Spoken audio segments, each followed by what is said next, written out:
as police systematically went through 4 homes.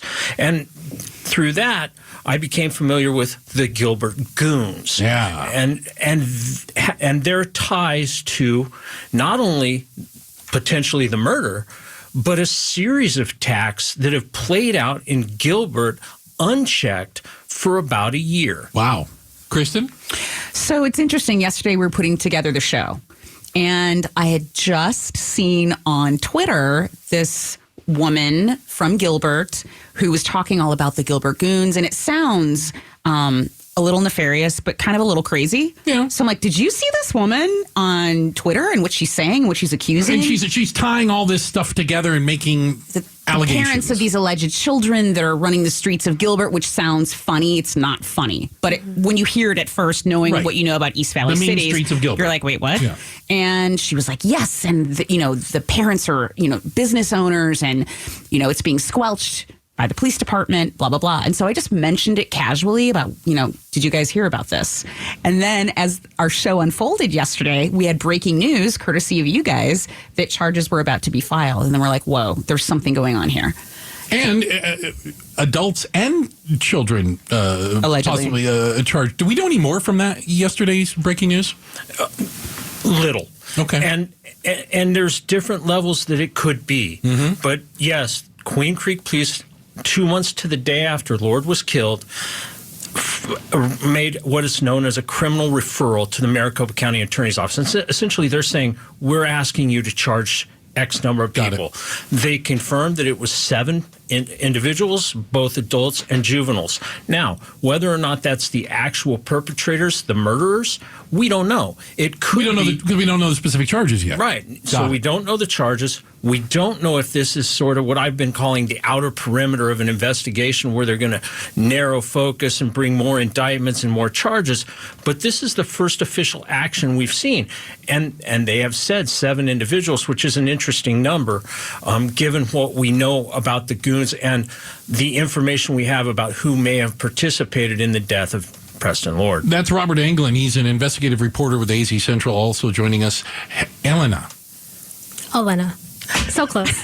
Can I call you Miss Santa Cruz? Yes. Can I call you Miss Santa Cruz, for criminal justice reporter at Arizona Republic? We want to continue this discussion because I want to dig a little bit deeper into this Gilbert Goons and this idea, a notion maybe being spread on social media, maybe whispered in hallways in Gilbert, if you will, about like you said, a gang of some sort that has been committing crimes, attacks, physical assaults for maybe up to a year in that community, and no one's doing anything about it. And I think the question a lot of people have is, why? We're going to ask that question. We'll hopefully get some answers. We asked them to stick around, and thankfully they could. And it's because it's an important story. I'm Bruce St. James. Bentz. There you go. Now you say, okay. I'm Kristin Bentz. And we're in for Gatos in Chad. And a story that has been... it's like a slow-moving train wreck. It has been, over the last 2 months, unfolding in the East Valley primarily, but certainly has not just captured the attention of the Valley here, but nationwide. I'm seeing a lot more of these social media channels picking up on the story of the Gilbert Goons and the notion that there is a gang of affluent, well-connected kids with maybe prominent families, prominent parents with money in Gilbert and surrounding areas. I'm going to use a term in there. And that they have been committing violent assaults, attacks, including being involved in potentially the death of Preston Lord over Halloween. And that they've been getting away with it to a certain extent. And the dare I say, the narrative is that they're getting away with it because of the money, the power, who their parents may or may not be. You know, and I think that's really captured a lot of people's attention. Well, thankfully, the folks at the Arizona Republic have been on this story, and it's a credit to local journalism. You know, when people wonder if it's important, it is. It is. Because I really feel that this story could have just disappeared. Had it not been for the investigative reporters and the reporters at the Arizona Republic, as well as some others, and we'll give some credit. Some of the TV stations and KTR as well been trying to keep track of the story. But somebody's got to make sure the story doesn't die. And thankfully, we've got some of those folks in the studio right now. Miss Santa Cruz with a criminal justice reporter with the Arizona Republic, and Robert Anglen, who's an investigative reporter there. So I laid out a little bit of who we think the Gilbert Goons are. You guys have been looking into this. Can you add anything more to this? Well, they are a group of loosely associated kids. They go to multiple high schools in the East Valley. Okay. There is no, and while there's not one central gang as you would imagine it, there is a apparent hierarchy. Okay. There are leaders, and they commit assaults, as it's been described to me. This is the thing they do. This is their weekend entertainment, like for fun. They're not out, drug lords trying to run a corner or something and committing violence. They're doing this for kicks. And they've attacked teenagers in parking lots, fast food restaurants, parks, parties. That's where they attack. And I don't have to say alleged because, again, we've watched it on social media. You can watch the videos. You can see these attacks, and we've collected them, and we've identified characters in them, and those same characters do show up connected to the Preston Lord beating. Okay. And so that's this is how we're bringing it all together. Mm-hmm. Right. And as we go forward, we find out that these attacks have gone on and on and on, and we're finding more videos, more attacks. We started with a handful. Now we're maybe up to 10 individual, maybe more. And Elena, yesterday, she interviewed a father of a boy who was attacked, who is asking if the Gilbert police had acted sooner, in my case, instead of shelving it, when I reported my son was beat to a pulp, would Preston Lord still be alive? Well, I think that's one of the questions a lot of folks have is, do you guys think your reporting, I won't use the word shamed, but maybe pressured local law enforcement into looking at this a little harder, where maybe it wasn't a priority of theirs? I believe our uncovering has put it out there to remind them these facts of these cases and what the parents think. And I believe us stringing all these different cases together in one article showed them, maybe let's take a step back and look at what we already have on our hands. We had yesterday, like we said, 4 cases that they have reopened, two of which that we had documented already, which were attacks, and 2 that were labeled as threats involving teens. So, but you're talking about, when we talk about facts, we're talking about evidence as well. Evidence we're talking as well, about facts and video, evidence. Pictures that you've got to believe law enforcement was aware of at some level. Yes, they were. And in the sense, the last thing that we heard from that parent was like, okay, he said that the last thing he had heard was, okay, we're going to go ask around other schools, have other officers try and identify these suspects. So that's where it kind of stopped. And so with our reporting, we're like, here's the evidence that we have.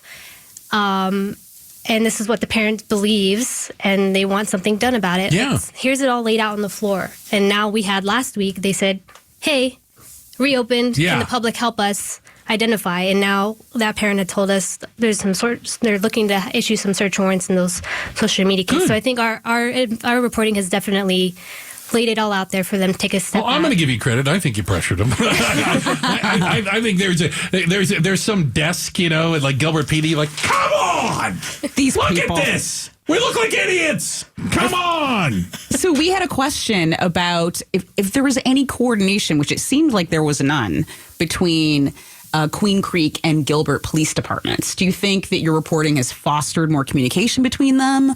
Are they working together, or are you seeing a completely siloed police department? Definitely, they've talked more. They've put out there, each of them have put out there that they have been working with neighboring jurisdictions. So you have to assume, you have Queen Creek right there, Gilbert next to each other, to work with each other and see what other cases could help in not only Preston Lord's case, but in other assault cases in Gilbert. So there's definitely, they've said there's that communication that's been happening. We've got about a minute left. Yes. And the reason I want to kind of wrap this up a little bit. with your reporting, with what you know as of now, without violating your sources and your confidentiality, is there more to this? Is this going to keep unraveling? Do you think January, if you will, we're going to start learning more and more about Gilbert Goons and connecting more of this? Yes. Okay. Agreed. Yeah. Okay. So there's more to come. Succinct and pithy. More to come. Yeah. And, I know there's a lot of parents that are concerned about this. I want to talk about that. And I also want to talk about Gilbert Police and their approach to this, because it is stupefying. And we're just continuing this conversation because it is fascinating, Kristin. And listen, you being a mother, I can only imagine that, having teenage kids, the idea of a gang, a band of kids running wild in the neighborhood and kind of getting away with things, it's concerning. It's concerning to parents. It's concerning to entire communities. And we're talking about the Gilbert Goons. This, as we've come to understand, kind of a loosely organized, but a network of probably teenagers, maybe some young adults in there. And I'm assuming that when I saw the charges, maybe some of them were over 18 and qualified as adults, and their connection to this Preston Lord case. There was a march for Preston Lord in the Queen Creek community where he was killed, and his stepmom spoke. This is her speaking. Was this last night? Was this march? I think in Gilbert. It was. I was in Gilbert. The assault that happened to Preston could have happened to anyone's child that night, but it wasn't anyone's child. It was our child, a parent's worst nightmare. Preston suffered the brutal attack by a group of cowards that ganged up on him. The end result was a life gone too soon. Preston was an upstanding juvenile who prided himself on being friends with people, doing what was right, and being respectful to all people. He did not deserve to be murdered. If we as a community do not stand up to teen violence, then your children are all at risk of being the next victim to these group of boys. Parents are actively refusing to participate in the investigation. Is this what we are teaching our children, to be a bystander and not lead by example, to do what is right? I encourage you all to talk with your children, and if they were witnesses at the party, to be an upstander and report to the police what you know. Again, that's his stepmom, Miss Sacante. And his aunt also spoke at this march? Nope. I don't know why this happened to Preston and to our family. It's a question I've asked God daily for the last 61 days. But I do have faith that the impact he is making is not for nothing. He is shining his light brightly, uniting a broken community and reminding us that our children were born with an inherent goodness, and we adults need to dial that back in. Again, that's the aunt of Preston Lord, Melissa Lord. So when you both hear this, and I'm a little choked up myself as a mom, how does it make you feel that you're inciting so much spotlight on this case? And when you hear the families and what they're talking about, does it give you a sense of pride? Does it give you a sense of purpose, a renewed sense of purpose with journalism when you can actually affect change like this? I can definitely speak to this. Personally, yes. I'm a newbie to this. I'm a new reporter. Just seeing this unfold the past couple months, hearing everything that she's saying last night and everything she's posting, it's just gut-wrenching. But to hear that she's happy about, the news yesterday. The charges coming forward. With the charges, it's definitely a huge sense of pride for the work that we've been doing and continue to try to uncover, because it's just been disturbing and astonishing. I don't know if Robert has anything else. There's a famous line, and she touched on it a little. I don't think she meant to do it. There's a famous line, don't get me started, but from the Spanish Civil War. If you tolerate this, then your children will be next. Yes. Because that's really what she's saying. If you cover this up, if you don't speak to the police, if you don't cooperate, you may be standing next to me next. All it takes for evil to prosper, right? Is good men to do nothing. And Robert, I have a question for you. Pivoting back to Gilbert Police Department and their action or inaction, I would love to hear your thoughts on all of those mechanics. Yeah.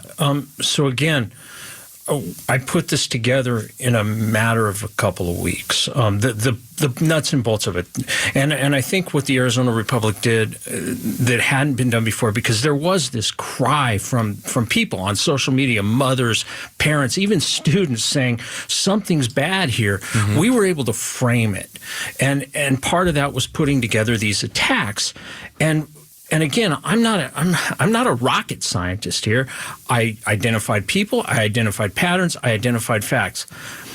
When I presented this, or tried to present it to Gilbert police, who were not receptive to this at all, they would say we couldn't put these. We didn't have any connection. We didn't connect these cases. I know you didn't, right. But why not? And the explanation was, well, these attacks happened different places. Well, no, they actually happened in the same place. And the victims didn't say that they were attacked by the Gilbert Goons, which the idea of it, that's kind of ridiculous, is like right? imposing a standard of crime on people for investigations. Yeah. That victims are responsible to name their offenders, to know exactly who it was and who their they belong motivation, to. and their associations. So, and that's ridiculous. And that's why I use the word stupefying, because that's where they've held. So they didn't put these cases together because the victims didn't say so. But the fact is, they had it, because they had the same information you had. Not if only not that, more. they charged two of them with assaults individually, Mm-hmm. not connecting them to the gang, but in their own reports, they say that these people acted in groups, that they were part of the one person that they charged acted as part of a group. And there you go. Within the report itself, the guy admitted that he liked to go out with his group and commit random assaults on strangers. Oh, God. Yeah. Unbelievable. Unreal. We thank you both, seriously, and thank you for a variety. First off, obviously for joining us, but I mean it honestly, for the work that you're doing, and that it is a public service to do investigative reporting, to shine light on these stories, and you know, specifically for the Lord family, that his death will not go unnoticed. And that now everyone is paying attention to this, and it's going to be really hard to sweep this under the rug. I think that'd be a nice way to put it. You know, thank you so much, Mr. Anglen, Ms. Santa Cruz. Really, seriously, Arizona Republic. great job.